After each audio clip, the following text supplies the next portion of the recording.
kusagil südaöö paiku või ehk kui hästi läheb natukene varem.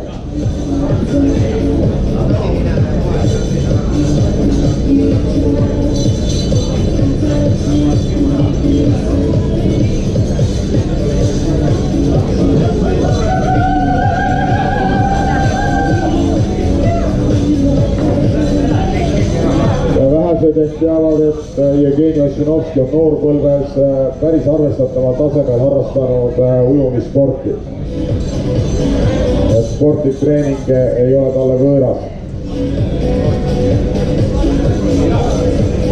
Ja samuti ilmselt ka sellised kas just nii ränkrattad äärmuslikud kehalised katsumised, aga kehaline koormus kindlasti mitte.